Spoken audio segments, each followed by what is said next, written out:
अध्यक्षांनी दिलाय, त्यामुळे मी खरोखर त्या संदर्भात आनंद व्यक्त करतो।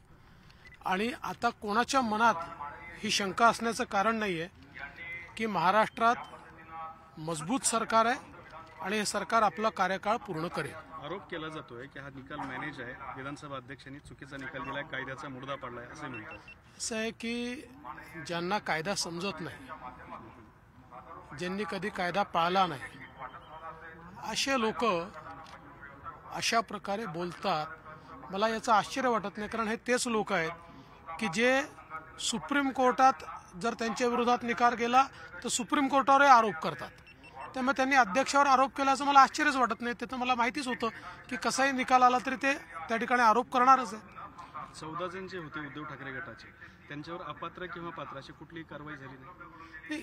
त्यांच्यावर अपात्रतेची कारवाई झाली नाही म्हणजेच ते अजून पात्र आहेत असं मी निकाल पूर्ण वाचला नाही, पण बऱ्यापैकी वाचला आहे।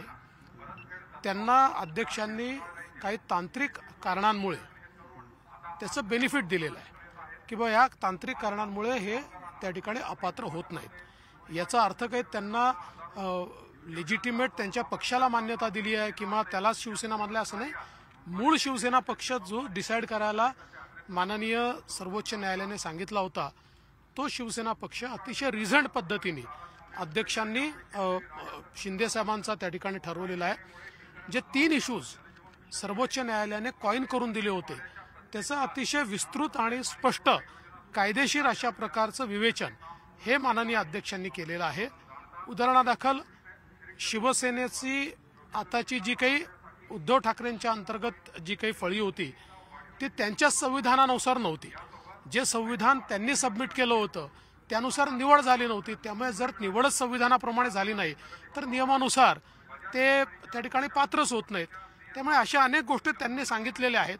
अर्थात आता कायदे तज्ज्ञ त्याचं विवेचन करतील, पुढे कोणाला काय करायचं ते करेल, पण आज मला या गोष्टीचं समाधान आहे की एक अतिशय रिझन्ड कायदेशीर अशा प्रकारचा निकाल माननीय अध्यक्षांनी दिला आहे। उद्धव ठाकरे न्यायालयात जाणार आहेत याबाबतीत? नाही, निश्चित त्यांना अधिकारच आहे, प्रत्येकाला अधिकार आहे न्यायालयात जाण्याचा। आता शिंदे साहेब देखील म्हणाले आम्ही पण न्यायालयात जायचा विचार करतो, सगळ्यांना अधिकार आहे। पण याच्यामध्ये काँग्रेसला जास्त दुःख झाल्याचं दिसतंय। वडेट्टीवारांनी आज ट्विट केलंय की ठाकरे म्हणजे शिवसेना, शिवसेना म्हणजे ठाकरे, हे कुणीच मिटवू शकत नाही। काँग्रेसला एवढं दुःख व्हायचं कारण? ते मधून मधून वडेट्टीवारांमधला शिवसैनिक जागा होत असेल, ते ओरिजिनल शिवसैनिक आहेत, त्याच्यामुळे तो जागा होत असेल। खरं म्हणजे